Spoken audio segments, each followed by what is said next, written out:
Hello, hockey fans. The Minnesota Hockey Connection is on the air. We're on the air for the next half hour. I'm Kenny Gallagher along with Jerry Burrow. And Jerry, I've got my hockey hair. You're ready for state high school boys tournament. That too. Well, there's all kinds of hockey. You got bulldog hockey, state tournament hockey, wild hockey. Trade deadline's over. Okay, what happened to the UMD women? They blew it. My goodness. They're at home. Yeah. Which they wanted. Yeah. And they started out slow. They lost that first game on Friday. Yes. And then Saturday they came back. And they won the game handedly. Yeah. But then Sunday, the third game, the best of three, they got shut out. Right. Oh.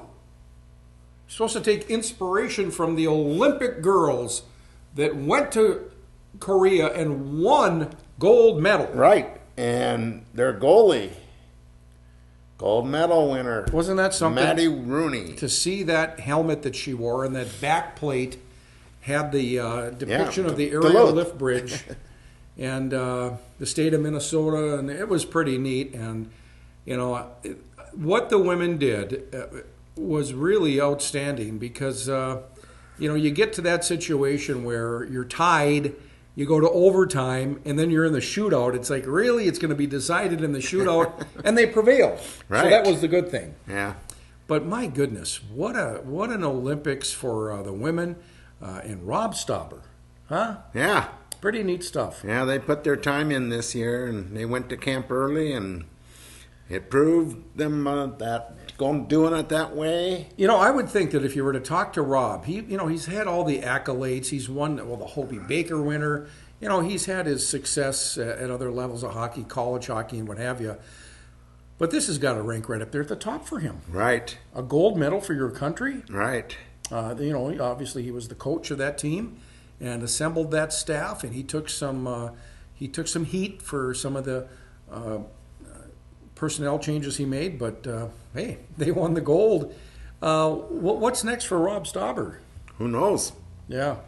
He might want to get into coaching full time. I wonder if this will be... He was always, done goalie coaches for the Gophers and that. Yeah. Many times. But he has a big business, too, his goal crease business, where he trains hundreds of goalies in the state. Did he do anything, or did the Gophers teams that he were on, did they play in any big championships? Or I don't think they did back then, did they? Or do you recall? Well, would have been the late 80s, huh? Yeah, late 80s. He got out of Denfield. And I wonder who his coach was at the Gophers then. Boy, back then, was Woog there then? Who was before Woog?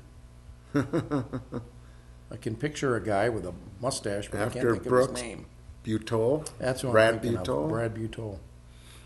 Well, I can't think of. But nonetheless, Rob Stauber, a head coach of the women's Olympic gold medal winning hockey team, and they beat Russia. They beat Canada. Might as well be Russia, you know. Yeah. But it was a big win for the women. Right.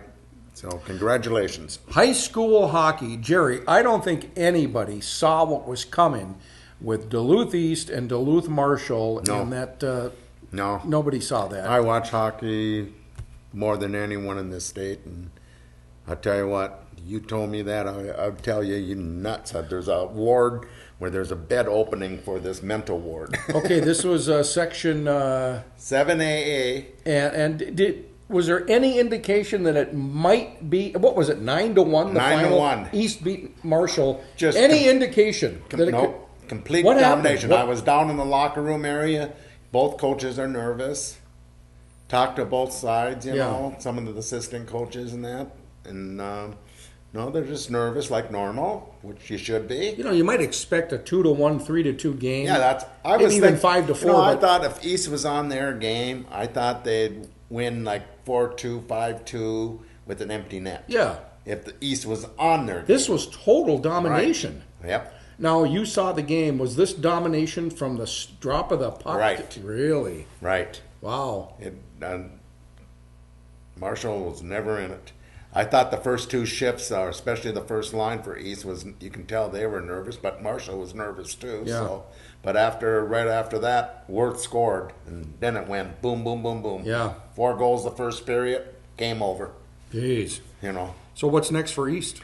East got Andover, and that's the school where Maddie Rooney played. She's from Andover. Yeah, she played on the boys' high school team. You don't see that too often. Yeah. That's where she probably got so good. By Right. getting all these harder shots and playing against the boys all her life. Interesting. And plus, at her time there, a lot of teams would outshoot Andover. Mm-hmm. So, I mean, getting a lot of shots helps a lot too.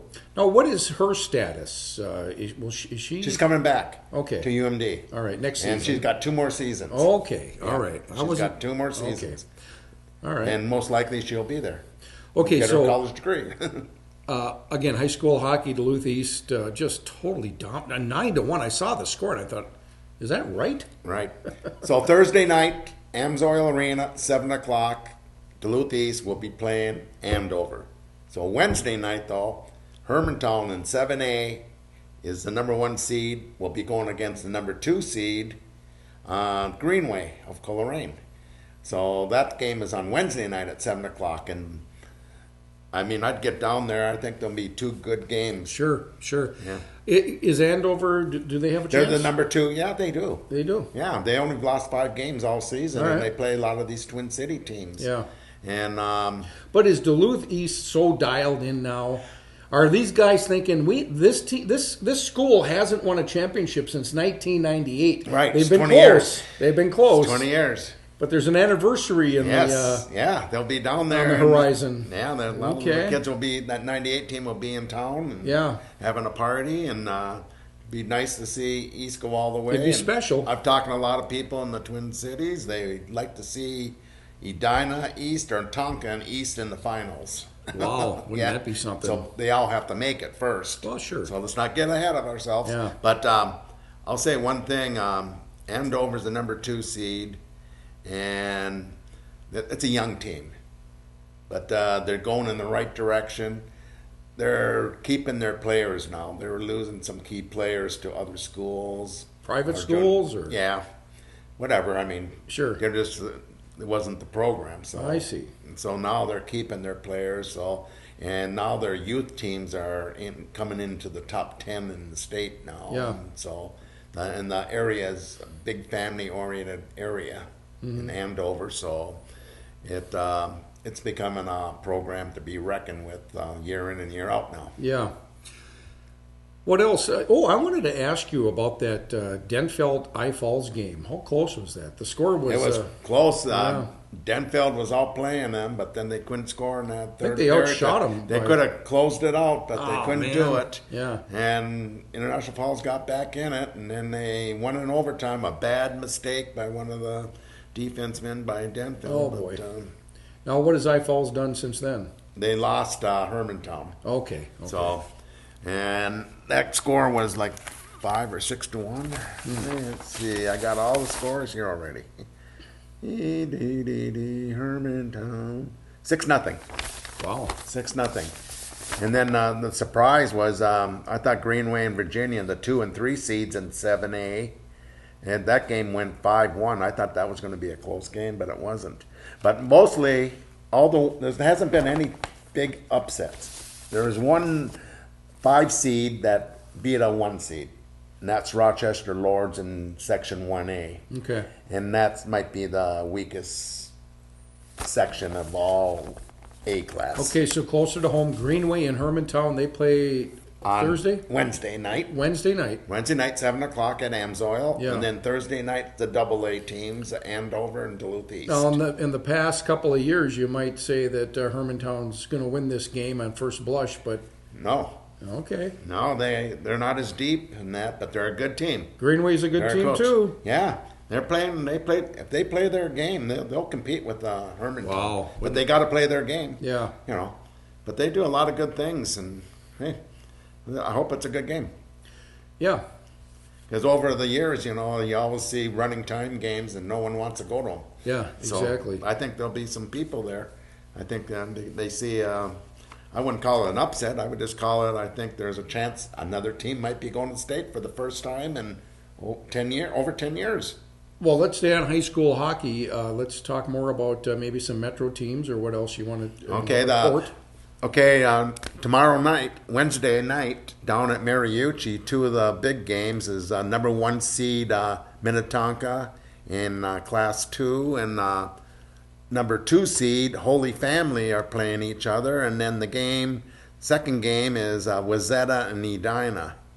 And Edina's number 1 seed and let's see, Wayzata's 3 seed. So there's 2 big games of big city teams, and there'll be 2 games there, so there'll be big crowds at Mariucci. You know what's so ironic about this Minnesota State high school playoffs? A lot of good teams lose, right?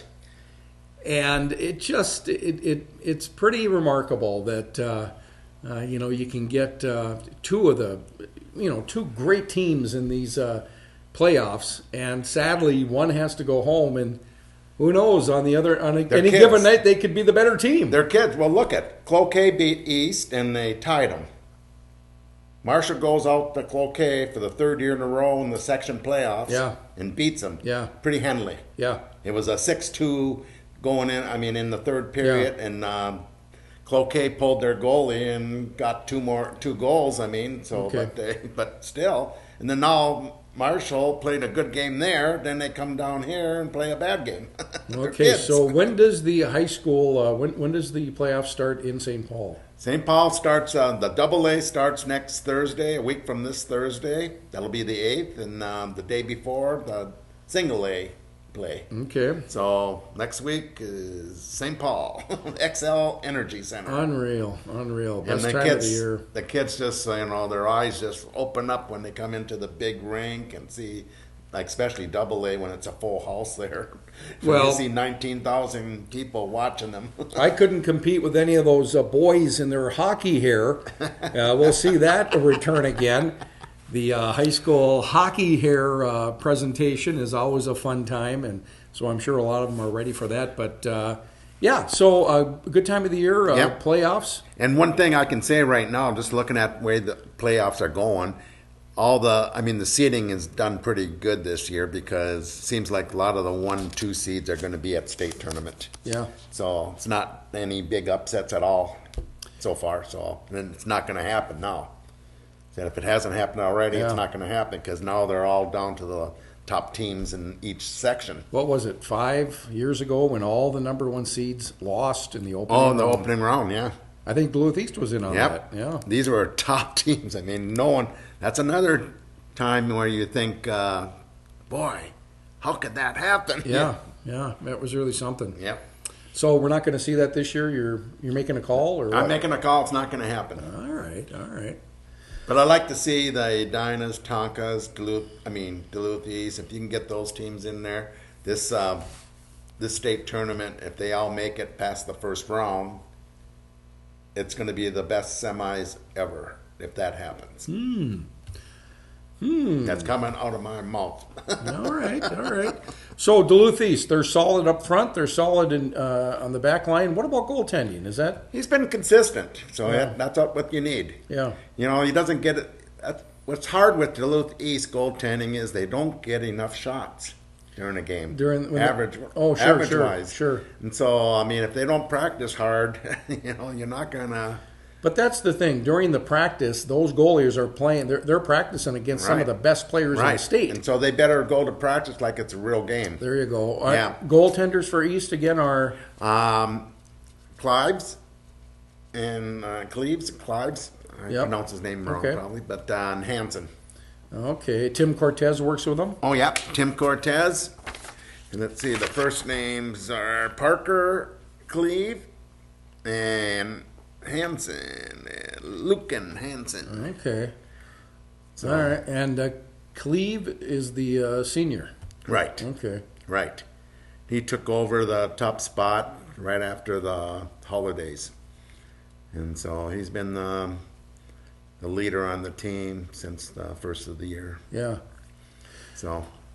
Well, UMD Bulldogs, the UMD men, boy, they've had some success the last two series. They swept Miami, and then they swept Western Michigan. In Miami, last in the league, I think maybe we could have almost predicted that. But Western Michigan, they've always been a tough foe for the Bulldogs. And a lot of injuries. They had a lot of injuries. I see. They had at least 5 or 6 injuries. Bulldogs went to Kalamazoo, and they swept Western Michigan and vaulted to third place in the NCHA and the coaches poll 7th. I think it is, and I know pairwise is 8. Okay. So pairwise is what counts now. You want to get into the top 16. So, truthfully, you want to be in the top, 8 would be good because there's always 4 or 5 teams that get in because they win their tournament. Mm-hmm. They upset someone, they weren't ranked in the top 20 all year, and then they win the tournament, they get an automatic bid then. And only 16 teams make it. The Bulldogs are currently third in the NCHA, 12-10-0, 36 points. Overall, they're 18-13-3. Now, they've got a weekend series this Friday and Saturday at Amsoil against Omaha. Right. Anything that can disrupt this Bulldog momentum? They got a kid from Duluth. His name is Jake Randolph. Played for Duluth East. Son of the coach of Duluth East, Mike Randolph. He might come back here thinking, he's got something to prove to Duluth. He's done it before when he came back here. He all by himself, he's done some stuff where he beat UMD. Can that team, Omaha, beat UMD? Yes. And Omaha is 15 in the pairwise right now. And I think UMD, how can I say it? They're playing way ahead what I thought they would be. Yeah. That their season's going so good. And right now they're on a roll, and Shepard, their goaltending, is playing really good. I was going to say that this squad is chock full of first-year and second-year players. Right. I think this freshman class is pretty impressive. Right.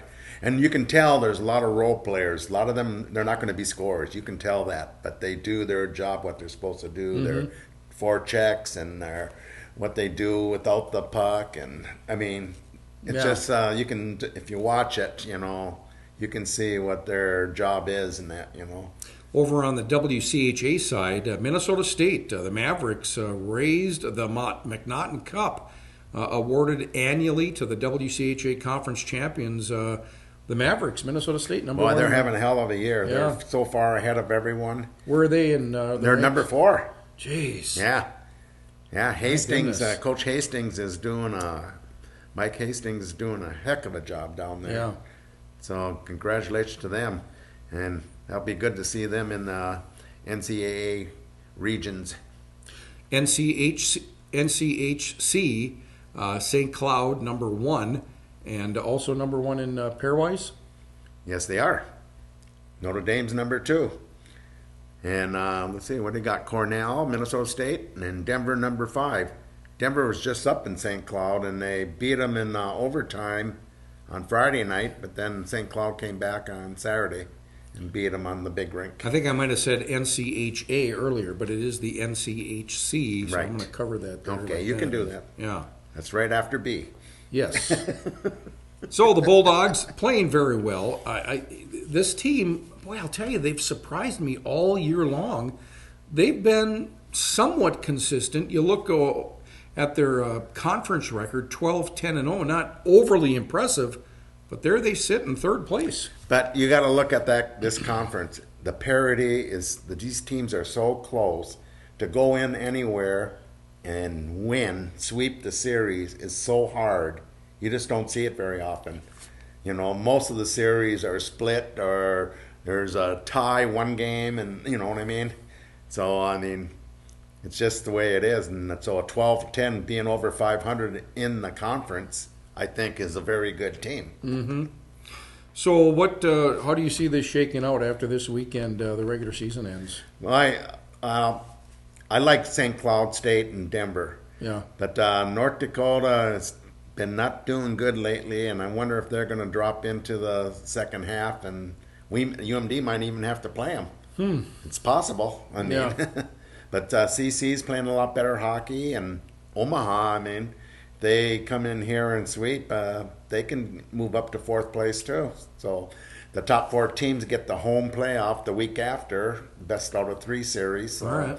you want to be home for your playoffs so you can go to the frozen face-off the week after. Yeah. Because the winner, all 4 winners go to the St. Paul, which is going to be at the XL Energy Center this year. It used to be at the Target Center. Yep.